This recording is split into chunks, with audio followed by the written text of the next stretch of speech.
नमस्कार। आज हम देखेंगे जनवरी 2026 का करंट अफेयर्स। जी। इस वीडियो में हम जनवरी महीने के सभी महत्वपूर्ण करंट अफेयर्स को पूरी तरह से समझेंगे, जो सभी प्रकार की परीक्षाओं के लिए बहुत ही महत्वपूर्ण है। बिल्कुल। तो चलिए सबसे पहले राष्ट्रीय खबरों से शुरू करते हैं। जी, चलिए। चिकित्सा विज्ञान से जुड़ी है और एक बहुत बड़ी उपलब्धि लगती है। भारत में पहली बार एक बहुत ही उन्नत सर्जिकल प्रक्रिया हुई है। हाँ, और ये दिल्ली कैंट के आर्मी हॉस्पिटल में हुई है। नाम थोड़ा सा मुश्किल है, आइंस्टेंट के साथ 3D फ्लेक्स एक्वस एंजियोग्राफी। अच्छा, ये सुनने में तो बहुत कॉम्प्लिकेटेड लग रहा है। आसान शब्दों में ये है क्या? देखिए, ये असल में दो आधुनिक तकनीकों का एक मेल है। एक है इमेजिंग, मतलब आंख के अंदर की बहुत ही डिटेल तस्वीर लेना, और दूसरी है ग्लूकोमा के लिए एक बहुत ही छोटी, मतलब मिनिमल चीरफाड़ वाली सर्जरी। ओह, सर्जरी के दौरान हो डॉक्टर आंख के अंदर सब कुछ 3D में देख सकते हैं? बिल्कुल सही। एक खास स्टैंड माउंटेड सिस्टम और 3D ऑपरेटिंग माइक्रोस्कोप का इस्तेमाल हुआ। इस एक कदम ने, आप कह सकते हैं, हमारी सशस्त्र बल चिकित्सा सेवाओं को दुनिया के नक्शे पर ला खड़ा किया है। आपने ग्लूकोमा का जिक्र किया, ये क्या होता है, जरा हमारे सुनने वालों को बताइए। जी, ग्लूकोमा आंखों की एक बीमारी है। इसमें होता क्या है कि आंख के अंदर का जो दबाव है वो बढ़ने लगता है, और इस दबाव से ऑप्टिक नर्व, मतलब वो नस जो आंख से दिमाग तक सिग्नल ले जाती है, उसे नुकसान पहुंचता है। अच्छा। और ये धीरे धीरे होता है, पता भी नहीं चलता। अगर समय पर इलाज ना हो तो ये अंधेपन का कारण भी बन सकता है। इसीलिए ये नई तकनीक इतनी जरूरी है। समझ गए। तो ये वाकई एक बड़ी कामयाबी है। चलिए अब एक बिल्कुल अलग विषय पर चलते हैं। वन्य जीव संरक्षण से जुड़ी एक थोड़ी चिंताजनक खबर है। हाँ, आप बाघों की मृत्यु पर आई रिपोर्ट की बात कर रही हैं, और ये आंकड़े अच्छे नहीं हैं। 2025 में भारत में 166 बाघों की मृत्यु हुई। 166? ये पिछले साल के मुकाबले कितना है? ये 2024 की तुलना में 40 ज्यादा है। ये एक साल में काफी बड़ा उछाल है। 40? ये तो बहुत है। और सबसे ज्यादा मौतें कहाँ हुई हैं? सबसे ज्यादा मतलब 55 मौतें मध्य प्रदेश में दर्ज की गई हैं। मध्य प्रदेश, जिसे हम टाइगर स्टेट भी कहते हैं। जी। उसके बाद महाराष्ट्र, केरल और फिर असम का नंबर आता है। एनटीसीए जो संस्था है, ये क्या काम करती है? देखिए, एनटीसीए भारत सरकार का एक वैधानिक निकाय है, मतलब कानून द्वारा बनाया गया है। 2005 में इसकी स्थापना हुई थी। ये पर्यावरण, वन और जलवायु परिवर्तन मंत्रालय के तहत काम करता है, और इसका मुख्य काम है बाघों की सुरक्षा, उनकी निगरानी और उनके संरक्षण को एक संस्थागत रूप देना। तो ये प्रोजेक्ट टाइगर से कैसे जुड़ा है? प्रोजेक्ट टाइगर तो 1 अप्रैल 1973 को शुरू हुआ था, है ना? जी। उसका मकसद था बाघों की घटती संख्या को रोकना। एनटीसीए उसी मिशन को आगे बढ़ाने और उसे कानूनी तौर पर मजबूत करने के लिए बनाया गया। तो ये जो आंकड़े हैं, ये इसी मिशन की प्रगति और चुनौतियों को दिखाते हैं। चलिए अब शिक्षा के क्षेत्र से एक दिलचस्प पहल की बात करते हैं। राजस्थान से खबर है। हाँ, ये काफी अनोखा कदम है। राजस्थान सरकार ने स्कूली बच्चों के लिए अखबार पढ़ना अनिवार्य कर दिया है। अनिवार्य मतलब कंपलसरी? जी। सरकारी स्कूलों के सभी बच्चों को अब हर दिन कम से कम 10 मिनट अखबार पढ़ना होगा। ये तो अच्छी बात है, लेकिन इसमें एक और रोचक पहलू है ना? हाँ, और वो सबसे जरूरी है। हर दिन अखबार में से बच्चे खुद 5 शब्द चुनेंगे, उनका मतलब समझेंगे और फिर दूसरों को भी समझाएंगे। अरे वाह, इससे तो डबल फायदा होगा। बिल्कुल। एक तो जनरल नॉलेज बढ़ेगा, और दूसरा उनकी भाषा और वोकैबुलरी, मतलब शब्दावली, वो भी मजबूत होगी।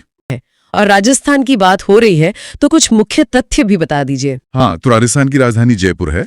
राज्यपाल हैं हरिबाऊ बागड़े, और मुख्यमंत्री हैं भजन लाल शर्मा जी बीजेपी से, और विधानसभा में वहां 200 सीटें हैं। बहुत बढ़िया। चलिए अब वापस वन्यजीव जगत की तरफ लौटते हैं। हाँ, कर्नाटक वाली खबर है ना? जी, कर्नाटक में पहली बार एक दुर्लभ चंदन तेंदुआ देखा गया है। ये बहुत ही बड़ी खोज है। इसे कर्नाटक के विजयनगर जिले में संजय गुब्बी और होलेमथी नेचर फाउंडेशन ने रिकॉर्ड किया है। चंदन तेंदुआ, मैंने ये नाम पहले कभी नहीं सुना।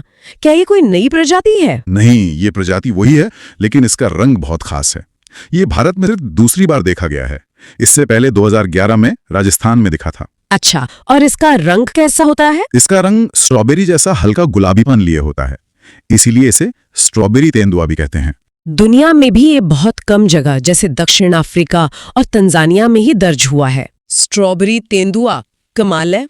और हाल के दिनों में और भी ऐसे दुर्लभ जीव देखे गए हैं, जहां तक मुझे पता है। जी बिल्कुल, एक पूरी लिस्ट है। जैसे असम के काकुईजाना रिजर्व फॉरेस्ट में क्लाउडेड लेपर्ड दिखा गया। तमिलनाडु में लाल गर्दन वाला फेलैरोप दिखा गया, जो एक पक्षी है। अच्छा। और बारबाडोस के वैज्ञानिकों ने तो दुनिया के सबसे छोटे सांप बारबाडोस थ्रेड स्नेक को फिर से खोज निकाला है। अरे वाह। हाँ, और दक्षिण अफ्रीका में 30 साल बाद केप गिद्ध को देखा गया है। 30 साल बाद? जी, और उड़ीसा में दुनिया की पहली ब्लैक टाइगर सफारी भी शुरू की गई है। संगीत और सिनेमा जगत से जुड़ा एक पुरस्कार। जी, 24वें पुमी अंतर्राष्ट्रीय फिल्म महोत्सव 2026 का समापन हुआ है अभी। अच्छा। और इसी समारोह में प्रसिद्ध वायलिन वादक और संगीतकार अमर हल्दीपुर को SD बर्मन अंतर्राष्ट्रीय संगीत पुरस्कार प्रदान किया गया। अमर हल्दीपुर जी। जी, SD बर्मन के नाम पे पुरस्कार मिलना अपने आप में बहुत बड़ा सम्मान है। बहुत बड़ा सम्मान। और उस फिल्म महोत्सव में कुछ और पुरस्कार भी दिए गए। हाँ, फिल्मों को भी तो मिले होंगे। बिल्कुल, सर्वश्रेष्ठ अंतर्राष्ट्रीय फिल्म का पुरस्कार द एलियजियन फील्ड को दिया गया। The इलिजियन field. जी, जबकि भाटिया ने सर्वश्रेष्ठ अंतर्राष्ट्रीय मराठी फिल्म का पुरस्कार जीता है। पद्म पुरस्कारों की 3 मुख्य श्रेणियां हैं। 3, ठीक है। सबसे पहले है पद्म विभूषण, जो असाधारण और विशिष्ट सेवा के लिए होता है। असाधारण सेवा। फिर आता है पद्म भूषण, ये उच्च कोटि की विशिष्ट सेवा के लिए है। और आखिर में पद्मश्री। पद्मश्री। हाँ, पद्मश्री किसी भी क्षेत्र में विशिष्ट सेवा के लिए दिया जा सकता है। अच्छा, तो ये क्षेत्र कौन कौन से होते हैं? मतलब क्या ये सिर्फ कला या साहित्य तक सीमित है? नहीं नहीं, बिल्कुल नहीं। इसका दायरा बहुत बड़ा है। इसमें कला, सामाजिक कार्य, लोक प्रशासन, विज्ञान और इंजीनियरिंग, व्यापार और उद्योग, चिकित्सा भी होगा? हाँ, चिकित्सा, साहित्य और शिक्षा, खेल, सिविल सेवा जैसे कई अलग अलग क्षेत्र शामिल हैं। ठीक है। और इन पुरस्कारों की शुरुआत कब हुई थी? इनकी स्थापना 1954 में हुई थी। काफी पहले। जी। और हर साल गणतंत्र दिवस यानी 26 जनवरी को इनकी घोषणा की जाती है। और दिए कब जाते हैं? ये पुरस्कार राष्ट्रपति जी द्वारा राष्ट्रपति भवन में मार्च या अप्रैल के महीने में एक समारोह में दिए जाते हैं। तो वर्ष 2026 के आंकड़े क्या कहते हैं? कुल कितने पुरस्कार दिए गए इस बार? इस साल मतलब 2026 में कुल 131 पद्म पुरस्कार दिए गए हैं। 131, ओके। इसमें 5 पद्म विभूषण है, 13 पद्म भूषण और 113 पद्मश्री। वाह, 113 पद्मश्री। जी, और एक और दिलचस्प बात, इनमें से 19 पुरस्कार महिला प्राप्तकर्ताओं को मिले हैं। ये बहुत अच्छी बात है। और 6 पुरस्कार विदेशी, NRI, PIO, OCI श्रेणी के लोगों को दिए गए हैं। अच्छा। और 16 पुरस्कार मरणोपरांत प्रदान किए गए। ठीक है, तो अब 2026 के पद्म विभूषण विजेताओं के बारे में थोड़ा विस्तार से जानते हैं। 5 नाम है ना? जी, 5 लोगों को पद्म विभूषण से सम्मानित किया गया है। कौन कौन है वो? पहले है श्री धर्मेंद्र सिंह देओल जी, जिन्हें मरणोपरांत कला के क्षेत्र में ये सम्मान मिला है। वो महाराष्ट्र से थे। जी बिल्कुल। दूसरे हैं केरला से श्री KT थॉमस, लोक प्रशासन के क्षेत्र में। KT Thomas. तीसरी है सुश्री N राजम, कला के क्षेत्र में उत्तर प्रदेश से। अच्छा। चौथे हैं श्री P नारायण, साहित्य एवं शिक्षा के क्षेत्र में, ये भी केरला से हैं। और पांचवें हैं श्री VS अच्युतानंदन, जिन्हें मरणोपरांत लोक प्रशासन के लिए सम्मान मिला, वो भी केरला से थे। ये दिलचस्प है, 5 में से 3 विजेता केरल से हैं। जी, ये एक ध्यान देने वाली बात है। तो ये पूरी सूची है। अब पद्मश्री के बारे में क्या जानकारी? 113 नाम है, तो सब पर तो बात नहीं हो पाएगी। हाँ, जाहिर है। पद्मश्री के लिए 113 नामों की घोषणा हुई। इसमें कुछ प्रमुख नाम हैं, जैसे भारतीय क्रिकेटर रोहित शर्मा, महिला क्रिकेटर हरमनप्रीत कौर, हॉकी खिलाड़ी सविता पूनिया। खेल से काफी नाम है इस बार। जी, और अभिनय की दुनिया से देखें तो सतीश शाह जी को मरणोपरांत और एक्टर R माधवन का नाम भी शामिल है। चलिए, ये तो नागरिक सम्मानों की बात हुई। अब जरा वीरता पुरस्कारों की ओर बढ़ते हैं। 2026 का अशोक चक्र किसे मिला? ये तो सबसे बड़ी खबरों में से एक है। जी, ये बहुत ही ऐतिहासिक है। गणतंत्र दिवस 2026 पर भारतीय वायुसेना के ग्रुप कैप्टन और अंतरिक्ष यात्री शुभांशु शुक्ला को अशोक चक्र से सम्मानित किया गया। एक अंतरिक्ष यात्री को अशोक चक्र, ये क्यों दिया गया? मतलब अशोक चक्र तो शांति काल का सर्वोच्च वीरता पुरस्कार है। बिल्कुल, ये सम्मान उन्हें अंतर्राष्ट्रीय अंतरिक्ष स्टेशन यानी ISS पर एक्सियाम मिशन 4 के दौरान दिखाए गए असाधारण साहस के लिए दिया गया है। असाधारण साहस अंतरिक्ष में एक मिशन पायलट के रूप में काम किया। और ये भी एक बड़ी बात है कि शुभांशु शुक्ला अंतर्राष्ट्रीय अंतरिक्ष स्टेशन पर जाने वाले पहले भारतीय हैं। पहले भारतीय राकेश शर्मा जी के बाद। राकेश शर्मा जी 1984 में अंतरिक्ष गए थे, लेकिन वो सोवियत स्पेस स्टेशन सैल्यूट 7 पर गए थे। ISS पर जाने वाले शुभांशु शुक्ला पहले भारतीय हैं। अच्छा, ये एक महत्वपूर्ण अंतर है। अंतरिक्ष से जुड़ा एक और बड़ा सम्मान है गगनयान मिशन के अंतरिक्ष यात्री प्रशांत बालकृष्णन नायर को कीर्ति चक्र मिला है। कीर्ति चक्र? जी। और उनके अलावा अश सिंह को उग्रवाद विरोधी अभियान में अदम्य साहस के लिए और डोलेंद्र सुदुबा को विशिष्ट सैन्य ऑपरेशनों में वीरता के लिए कीर्ति चक्र दिया गया है। और शौर्य चक्र, इसमें भी कुछ खास नाम है? हाँ, शौर्य चक्र में इस बार 2 महिला अधिकारियों के नाम बहुत प्रमुख हैं। पहली है दिलना के, जो वैश्विक समुद्री अभियान की नायिका हैं। दिलना के? और दूसरी है रूपा ए। ये दोनों INSB तारिणी से विश्व परिक्रमा करने वाली टीम का हिस्सा थीं। अद्भुत। चलिए, तो अब एक बहुत ही मतलब महत्वपूर्ण पुरस्कार की बात करते हैं। संयुक्त राष्ट्र महासचिव पुरस्कार, और ये 2025 में एक भारतीय सेना अधिकारी को मिला है, मेजर स्वाति शांता कुमार जी। और ये एक बहुत बड़ी उपलब्धि है। उन्हें ये पुरस्कार मिला है लैंगिक समावेशी शांति स्थापना, जिसे अंग्रेजी में जेंडर इंक्लूसिव पीस कीपिंग कहते हैं। अच्छा। उस क्षेत्र में उनके असाधारण काम के लिए वो इस समय कहाँ काम कर रही हैं? वो अभी संयुक्त राष्ट्र दक्षिण सूडान मिशन यानी UNMMSS के साथ अपनी सेवाएं दे रही हैं। दक्षिण सूडान में? जी। ये पुरस्कार उन लोगों और मिशनों को मान्यता देता है जो लैंगिक समानता को और महिला समर्थित शांति स्थापना को बढ़ावा देते हैं। बिल्कुल, और ये वैश्विक शांति के लिए एक बहुत ही महत्वपूर्ण पहलू है। अब कुछ और महत्वपूर्ण पुरस्कारों पर एक तरह से त्वरित नजर डालते हैं। मैं एक एक करके नाम लेती हूँ। जरूर, चलिए शुरू करते हैं। राष्ट्रीय समुद्री वरुण पुरस्कार 2025, ये मिला है राजेश उन्नी को। ठीक है। मानवतावादी पुरस्कार 2024, मोहन जी। राष्ट्रीय युवा पुरस्कार 2025, R K Shroff. Fred Darlington Sand Master पुरस्कार, ये तो सुदर्शन पटनायक को मिला है। अच्छा। और ओगादी पुरस्कार 2025, मायरा स्वामी। महाराष्ट्र भूषण पुरस्कार 2024, मूर्तिकार राम सुतार। रामनाथ गोयनका पत्रकारिता पुरस्कार 2025, ये मिला है मृणालिका झा को। पद्म पाणी पुरस्कार 2026 की बात करते हैं। हाँ, ये अजंता एलोरा अंतर्राष्ट्रीय फिल्म महोत्सव से जुड़ा है ना? जी बिल्कुल। 2026 का जो पद्म पाणी पुरस्कार है वो महान संगीतकार इलैया राजा को दिया जाएगा। इलैया राजा, वाह। हाँ, भारतीय सिनेमा में जो उनका अद्वितीय योगदान रहा है, ये उनके विशाल काम को एक सम्मान है। सच में उनका काम तो मतलब पीढ़ियों ने सुना है। बिल्कुल। इस पुरस्कार में क्या क्या शामिल होता है? पुरस्कार में एक पद्म पाणी स्मृति चिन्ह है, एक प्रशस्ति पत्र है और 2 लाख रुपए की नकद राशि शामिल है। और यह महोत्सव कब और कहाँ आयोजित होगा? ये 11वां अजंता एलोरा अंतर्राष्ट्रीय फिल्म महोत्सव है। अच्छा, 11वां? जी, और ये 28 जनवरी से 1 फरवरी तक छत्रपति संभाजी नगर के महात्मा गांधी मिशन में आयोजित किया जाएगा। इसका आयोजन सूचना और प्रसारण मंत्रालय और महाराष्ट्र सरकार का जो संस्कृति विभाग है वो मिलकर कर रहे हैं। रेल सेवा पुरस्कार, हाँ, ये इंडियन रेलवे का सबसे बड़ा सर्विस अवार्ड माना जाता है ना? और इस बार ये सम्मान मिला है RPF इंस्पेक्टर चंदना सिन्हा को। सही कहा। उन्हें यह सम्मान उनके असाधारण काम के लिए दिया गया है। उन्होंने वर्ष 2024 में 150 से भी ज्यादा बच्चों को बचाया है। 150 बच्चे, मतलब ये तो बहुत बड़ी संख्या है। ये बचाव कार्य किसी खास अभियान का हिस्सा था? हाँ, ये बचाव अभियान RPF के ऑपरेशन नन्हे फरिश्ते के तहत किया गया। ये 2018 में शुरू हुआ था। अच्छा। और इस अभियान का मुख्य उद्देश्य यही है कि तस्करी और शोषण का शिकार हुए बच्चों को बचाया जाए और फिर मतलब बाल कल्याण अधिकारियों के जरिए उनका पुनर्वास कराया जाए। चलिए अब बात करते हैं एक और महत्वपूर्ण पुरस्कार की, इंदिरा गांधी शांति निरस्त्रीकरण और विकास पुरस्कार 2025 की। जी। ये ग्रासा माशेल को दिया जाएगा। ये कौन है? मेरा मतलब मैंने पढ़ा है कि वो मोजम्बिक से हैं। हाँ बिल्कुल, ग्रासा माशेल मोजम्बिक की एक राजनेता, समाजसेवी और मानवाधिकार कार्यकर्ता हैं।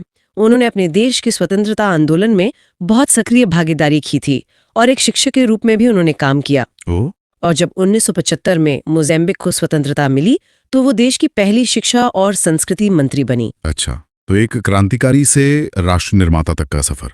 और इस पुरस्कार के बारे में कुछ और बताइए, इसकी क्या खासियत है? ये एक बहुत ही, आप कह सकते हैं, प्रतिष्ठित अंतर्राष्ट्रीय पुरस्कार है। इसकी स्थापना 1986 में भारत की पूर्व प्रधानमंत्री इंदिरा गांधी की स्मृति में की गई थी। इसे इंदिरा गांधी मेमोरियल ट्रस्ट देता है शायद। जी हाँ, इंदिरा गांधी मेमोरियल ट्रस्ट ही इसे प्रदान करता है। इसका उद्देश्य है विश्व शांति, निरस्त्रीकरण और विकास के क्षेत्र में जो भी उल्लेखनीय योगदान हो उसे सम्मानित करना। इसमें 25 लाख रुपए की नगद राशि और एक प्रशस्ति पत्र दिया जाता है। क्या कुछ पिछले विजेताओं के नाम बता सकती हैं जिससे इसके महत्व का थोड़ा और अंदाजा लगे? जरूर। इसके पहले विजेताओं में जैसे कि यूनिसेफ 1989 में उन्हें मिला था। फिर अमेरिका के पूर्व राष्ट्रपति जिमी कार्टर को 1997 में, ISRO को 2014 में। ISRO को भी? ये तो दिलचस्प है। हाँ, जर्मनी की एंजेला मर्केल को 2013 में और भारत के पूर्व प्रधानमंत्री डॉक्टर मनमोहन सिंह को 2017 में। और हाल ही में 2023 में यह पुरस्कार डेनियल बैरनबॉयम और अली अबू अव्वाद को दिया गया था। अगला पुरस्कार है सुभाष चंद्र बोस आपदा प्रबंधन पुरस्कार 2026। हाँ, इसकी घोषणा नेताजी सुभाष चंद्र बोस की जयंती यानी 23 जनवरी 2026 को की गई। और इसका उद्देश्य, जैसा नाम से ही जाहिर है, आपदाओं के प्रबंधन में निस्वार्थ सेवा को मान्यता देना है। बिल्कुल, प्रबंधन, शमन और तैयारी, इन सभी क्षेत्रों में।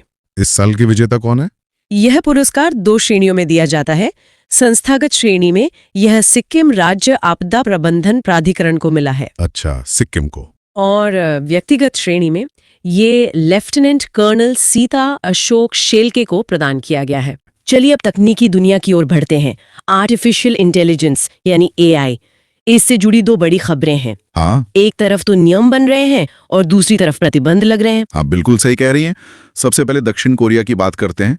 उसमें AI के सुरक्षित इस्तेमाल को लेकर दुनिया का पहला व्यापक कानून लागू किया है। इस कानून का मुख्य उद्देश्य क्या है? मतलब क्या हासिल करना चाहते हैं वो? इसका लक्ष्य है AI से जो गलत जानकारी फैलती है, डीप फेक वगैरह। हाँ, डीप फेक और लोगों की सुरक्षा से जुड़े जो भी खतरे हैं उनको रोकना। इस कानून के तहत अब कंपनियों को AI से बनी किसी भी सामग्री को उसे साफ साफ लेबल करना होगा। मतलब बताना होगा कि ये AI से बना हाँ, है। जी बिल्कुल। दक्षिण कोरिया में अब AI से बने हर कंटेंट पर वाटरमार्क लगाना अनिवार्य कर दिया गया है। और ये जो प्रतिबंध वाली खबर है वो कहाँ से? वो खबर इंडोनेशिया से है। इंडोनेशिया एलन मस्क से जुड़ी जो AI कंपनी है XAI, हाँ, XAI। उसके चैटबॉट ग्रॉक पर प्रतिबंध लगाने वाला दुनिया का पहला देश बन गया है। ग्रॉक पर प्रतिबंध क्यों लगाया गया? ये कदम यौन डीप फेक्स के निर्माण को लेकर उठाया गया है। इंडोनेशिया ने इसे मानवाधिकारों का एक बहुत गंभीर उल्लंघन माना है। अच्छा, ऊर्जा क्षेत्र की एक बड़ी उपलब्धि पर आते हैं। सुना है चीन ने कुछ बहुत बड़ा किया है। जी, चीन ने जियांगसू प्रांत में दुनिया का सबसे बड़ा संपीड़ित वायु ऊर्जा भंडारण, जिसे CAES कहते हैं, CAS, हाँ, कंप्रेस्ड एयर एनर्जी स्टोरेज, उस विद्युत संयंत्र का संचालन शुरू कर दिया है। इसे चीन के हरित ऊर्जा परिवर्तन की दिशा में एक बहुत बड़ी सफलता माना जा रहा है। ये संयंत्र कितना शक्तिशाली है? मतलब कितनी ऊर्जा बना सकता है? इसकी जो ऊर्जा भंडारण क्षमता है वो 2400 मेगावाट घंटे है। 2400? जी, और इसकी स्थापित उत्पादन क्षमता 600 मेगावाट है। आप यूं समझिए कि ये संयंत्र लगभग 6 लाख घरों की 6 लाख? हाँ, 6 लाख घरों की सालाना बिजली की जरूरत पूरी कर सकता है। ऊर्जा के इन आधुनिक स्रोतों से अब प्रकृति के एक प्राचीन अजूबे की ओर चलते हैं। एक ऐसी नदी है जिसे दुनिया की सबसे पुरानी बहने वाली नदी का दर्जा मिला है। आप ऑस्ट्रेलिया की फिनके नदी की बात कर रही हैं? फिनके नदी, हाँ। वैज्ञानिकों के अनुसार ये नदी लगभग 30 से 40 करोड़ वर्ष पुरानी है। 30 से 40 करोड़? जी, ये तब से बह रही है जब पृथ्वी पर ना तो इंसान थे और ना ही डायनासोर। ये तो सचमुच अविश्वसनीय है। वहां के जो मूल निवासी हैं अरेंते लोग, वो इसे लारपिंटा कहते हैं। इसकी लंबाई लगभग 640 किलोमीटर है और ये ऑस्ट्रेलिया के उत्तरी क्षेत्र और दक्षिण ऑस्ट्रेलिया के कुछ हिस्सों से होकर बहती है। IFFO साहित्य सम्मान 2025 की बात करते हैं। ये सम्मान मैत्रेयी पुष्पा को प्रदान किया गया है। जी, और ये एक बहुत ही महत्वपूर्ण चुनाव है। उन्हें ये सम्मान मिला है ग्रामीण और कृषि विषयों पर जो उनका हिंदी साहित्य में योगदान रहा है उसके लिए। अच्छा, ये इंडियन फार्मर्स फर्टिलाइजर कोऑपरेटिव यानी IFFO द्वारा दिया जाता है। हाँ, IFFO जो कि किसानों के लिए काम करने वाली एक सहकारी संस्था है। बिल्कुल वही। इसमें एक युवा पुरस्कार भी है ना? जी, IFFO युवा साहित्य पुरस्कार 2025। बिल्कुल, और ये पुरस्कार अंकिता जैन को मिला है। उनकी पुस्तक और एक किसान के लिए। हाँ, और ये पहल बहुत जरूरी है। देखिए, जो नई पीढ़ी है जो कृषि और ग्रामीण जीवन पर लिख रही है, उन्हें प्रोत्साहित करने का ये एक बहुत ही बेहतरीन तरीका है। और ये पुरस्कार किसने प्रदान किए? जी, ये पुरस्कार IFFO के अध्यक्ष हैं दिलीप संघानी, उनके द्वारा दिए गए। और सम्मान में क्या दिया जाता है? मतलब राशि वगैरह। हाँ, सम्मान के तौर पर 1967 में स्थापित हुई थी। अच्छा। एक प्रमुख सहकारी उर्वरक संगठन है और इसका मुख्यालय नई दिल्ली में है। और इसका मुख्य उद्देश्य तो यही होगा कि किसानों को सही दाम पर अच्छी खाद मिले। बिल्कुल सही। गुणवत्तापूर्ण उर्वरक उपलब्ध कराना ही इनका मुख्य काम है। चलिए अब साहित्य से थोड़ा अंतर्राष्ट्रीय जगत की ओर बढ़ते हैं। हॉलीवुड की तरफ। हाँ। गोल्डन ग्लोब अवार्ड्स 2026 पर चर्चा करते हैं। हॉलीवुड के सबसे प्रतिष्ठित पुरस्कारों में से एक माना जाता है इसे। सही कहा आपने। इसकी शुरुआत भी काफी पहले 1944 में हुई थी और 2026 का जो समारोह था वो 11 जनवरी को कैलिफोर्निया के बेवर्ली हिल्टन में हुआ। तो इस साल कौन सी फिल्म को सबसे ज्यादा सफलता मिली? इस बार तो the battle after another film का ही बोलबाला रहा। हाँ, मैंने भी सुना। कितने अवार्ड्स मिले उसे? उसे कुल 4 अवार्ड्स मिले। 4? वाह। तो फिल्म श्रेणी के मुख्य विजेताओं के नाम क्या रहे? देखिए, सर्वश्रेष्ठ फिल्म जो ड्रामा कैटेगरी में थी वो हैमिट को मिली। हैमिट, ओके। और सर्वश्रेष्ठ फिल्म जो म्यूजिकल या कॉमेडी कह लीजिए वो द बैटल आफ्टर अनदर रही। अच्छा, तो बेस्ट फिल्म का अवार्ड भी उसी को मिला? जी। और इसी फिल्म के लिए पॉल थॉमस एंडरसन को सर्वश्रेष्ठ निर्देशक का पुरस्कार भी मिला। तो डायरेक्टर भी वही। अब आते हैं अभिनय पर। हाँ, एक्टिंग की बात करें तो ड्रामा श्रेणी में सर्वश्रेष्ठ अभिनेता थे वाग्नर मोरा और सर्वश्रेष्ठ अभिनेत्री रही जेसी बकली। जेसी बकली, अच्छा। और कॉमेडी या म्यूजिकल श्रेणी में? उसमें टिमोथी शैलेमे को सर्वश्रेष्ठ अभिनेता चुना गया। ओ, टिमोथी शैलेमे। जी। और सर्वश्रेष्ठ अभिनेत्री रही जोस बर्न। ठीक है। और सहायक भूमिकाओं का क्या, मतलब सपोर्टिंग एक्टर्स? हाँ, वो भी बहुत जरूरी है। सर्वश्रेष्ठ सहायक अभिनेता का पुरस्कार स्टेलिन स्कार्सगार्ड को मिला। स्टेलिन स्कार्सगार्ड बेहतरीन एक्टर हैं। जी जी। और सर्वश्रेष्ठ सहायक अभिनेत्री का पुरस्कार तेयाना टेलर को मिला है। बात करते हैं गणतंत्र दिवस परेड 2026 की। इसमें सर्वश्रेष्ठ झांकी का पुरस्कार किसे मिला? तो देखिए, राज्यों की बात करें तो महाराष्ट्र की झांकी को सर्वश्रेष्ठ पुरस्कार मिला। महाराष्ट्र को उन्होंने क्या दर्शाया था? उन्होंने गणेशोत्सव को दिखाया था। बहुत ही जीवंत झांकी थी। दूसरा स्थान मिला जम्मू कश्मीर को और तीसरा केरल की झांकी को। और सेनाओं में, मतलब मार्चिंग दस्तों में? तीनों सेनाओं में भारतीय नौसेना के मार्चिंग दल को सर्वश्रेष्ठ मार्चिंग टुकड़ी चुना गया। ओके। और वहीं अगर विभागों और मंत्रालयों की श्रेणी में देखें तो संस्कृति मंत्रालय की झांकी विजेता रही। अच्छा, 2026 की परेड के बारे में कुछ और खास जानकारी, कुछ अलग हुआ हो इस बार? हाँ बिल्कुल, ये 77वां गणतंत्र दिवस था जो 26 जनवरी 2026 को कर्तव्य पथ पर आयोजित हुआ। और इसकी थीम थी वंदे मातरम के 150 वर्ष। वंदे मातरम के 150 वर्ष, अच्छा जी। और एक और बहुत रोचक बात थी, इस परेड में पहली बार 2 कूबड़ वाले बैक्ट्रियन ऊंट को शामिल किया गया था। 1 मिनट, 2 कूबड़ वाले ऊंट? वो तो लद्दाख में होते हैं ना? बिल्कुल सही पकड़ा आपने। परेड में पहली बार उन्हें शामिल किया गया था। और मुख्य अतिथि कौन थे? इस बार एक नहीं बल्कि 2 मुख्य अतिथि थे। 2? हाँ, यूरोपीय आयोग की अध्यक्ष उर्सुला वॉन डर लेयन और यूरोपीय परिषद के अध्यक्ष एंटोनियो कोस्टा। अच्छा, तो यूरोपियन यूनियन से थे दोनों? जी। अब विषय बदलते हैं, बात करते हैं कुछ महत्वपूर्ण योजनाओं और परियोजनाओं की। सबसे पहले भारत की पहली समर्पित डीप टेक स्टार्टअप नीति, ये क्या है? यह तमिलनाडु सरकार ने शुरू की है। तमिलनाडु ने? हाँ, इस नीति का नाम है तमिलनाडु डीप टेक स्टार्टअप नीति 2025-2026 या TNDTSP। और इसका मुख्य उद्देश्य है, मतलब सीधा सा मकसद है कि तमिलनाडु को देश का सबसे बड़ा, सबसे अग्रणी डीप टेक हब बनाया जाए। डीप टेक हब, ठीक है। अगला है, चलिए अब देश से निकलकर अंतर्राष्ट्रीय मंच पर आते हैं। बात करते हैं ब्रिक्स 2026 की। जी। भारत इसकी मेजबानी कर रहा है और लगता है तैयारियां जोरों पर हैं। वेबसाइट, थीम, लोगो सब लॉन्च हो गया है। हाँ, भारत ने तैयारी शुरू कर दी है। शिखर सम्मेलन 2026 यहीं होगा। इस बार की थीम भी काफी दमदार लग रही है। लचीलेपन, नवाचार, सहयोग और स्थिरता के लिए निर्माण। हाँ, ये शब्द आज की दुनिया की चुनौतियों को सीधे तौर पर दिखाते हैं। मतलब ऐसी अर्थव्यवस्थाएं बनाना जो वैश्विक झटकों को झेल सके। और नवाचार मतलब टेक्नोलॉजी शेयरिंग, बिल्कुल, digital payment, health, green energy जैसे क्षेत्रों में सहयोग। और जो नया लोगो आया है वो भी काफी खास है। हाँ, वो एकता में विविधता का प्रतीक है, कमल की पंखुड़ियों जैसा। मैंने देखा कि उसकी पंखुड़ियों में अलग अलग रंग है। जी, वो सभी ब्रिक्स सदस्य देशों के झंडों के रंग हैं। ये भारत के लिए चौथा मौका है ना? बिल्कुल, इससे पहले 2012, 2016 और 2021 में भी हम अध्यक्षता कर चुके हैं। अच्छा, ब्रिक्स के बारे में कुछ बेसिक जानकारी भी दे दीजिए। इसकी स्थापना कब हुई थी? इसकी स्थापना 2009 में हुई थी, रूस के येकातेरिनबर्ग में। और शुरू में तो सिर्फ 4 देश थे। हाँ, ब्राजील, रूस, भारत और चीन। बाद में दक्षिण अफ्रीका जुड़ा। लेकिन अब तो ये समूह काफी बड़ा हो गया है। बहुत बड़ा। अब इसमें 10 सदस्य देश हैं। कौन कौन से नए सदस्य जुड़े हैं? मिस्र, इथियोपिया, ईरान, यूएई और इंडोनेशिया। तो अब ये एक बहुत मजबूत आर्थिक और रणनीतिक गुट बन गया है। बिल्कुल। अब इसमें दुनिया के बड़े तेल उत्पादक भी शामिल हैं। चलिए, वैश्विक कूटनीति से अब आस्था और परंपरा की ओर चलते हैं।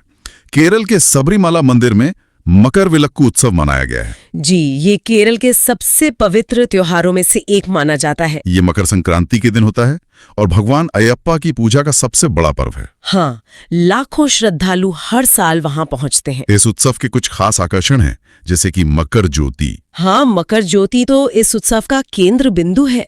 ये आकाश में दिखने वाला एक दिव्य प्रकाश है। भक्ति से बहुत शुभ संकेत मानते हैं ना? जी बिल्कुल, वो इसे भगवान का साक्षात आशीर्वाद मानते हैं। और एक तिरुवाभरणम शोभा यात्रा भी होती है। हाँ, वो भी बहुत महत्वपूर्ण है।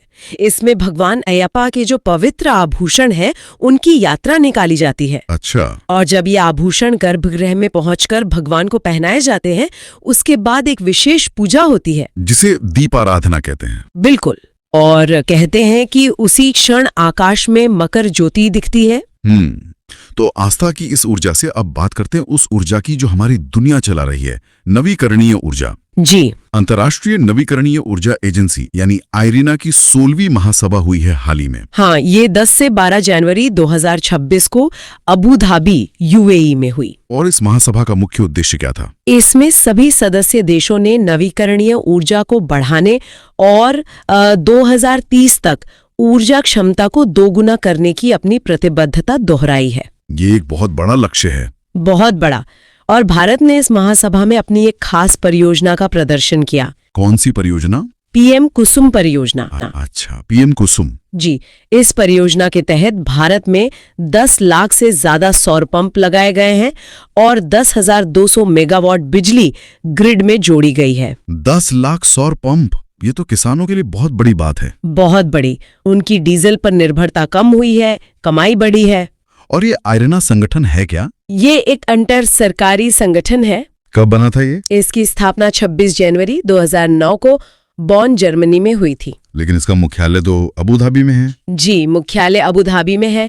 इसके महानिदेशक फ्रांसिस्को लाकैमरा है। और भारत इसका सदस्य है? भारत तो इसका संस्थापक सदस्य है। चलिए, अब राष्ट्रमंडल देशों के अध्यक्षों और पीठासीन अधिकारियों का 28वां सम्मेलन। जी, ये नई दिल्ली में आयोजित किया जा रहा है 14 से 16 जनवरी 2026 तक। हाँ, इसकी अध्यक्षता हमारे लोकसभा अध्यक्ष ओम बिरला कर रहे हैं और करीब 60 से ज्यादा देशों के अध्यक्ष इसमें शामिल हुए हैं। जी, ये एक बड़ा जमावड़ा है। इस सम्मेलन में किन विषयों पर चर्चा हो रही है? विषय काफी आधुनिक और प्रासंगिक हैं, जैसे संसद में आर्टिफिशियल इंटेलिजेंस यानी एआई का इस्तेमाल। अच्छा, एआई पर भी न्याय रखने में अध्यक्षों की क्या भूमिका है? सही है। वैसे ये राष्ट्रमंडल देश हैं क्या? मतलब इनकी परिभाषा क्या है? ये वे देश हैं जो राष्ट्रमंडल यानी कॉमनवेल्थ ऑफ नेशंस के सदस्य हैं। और इनमें ज्यादातर वो देश हैं जो कभी ब्रिटेन के उपनिवेश थे। बिल्कुल, लेकिन अब ये एक स्वैच्छिक संगठन है। और अभी इसमें कितने सदस्य हैं? वर्तमान में राष्ट्रमंडल में 56 सदस्य देश हैं। इसके प्रमुख कौन हैं? इसके वर्तमान प्रमुख चार्ल्स तृतीय हैं। और महासचिव? महासचिव शर्ली अयोकोर बोचवे हैं और वो इस पद पर पहुंचने वाली पहली अफ्रीकी महिला हैं। तो आज हमने देखा जनवरी 2026 के सभी महत्वपूर्ण करंट अफेयर्स। उम्मीद है ये वीडियो आपको पसंद आया होगा, तो वीडियो को लाइक एंड शेयर करें।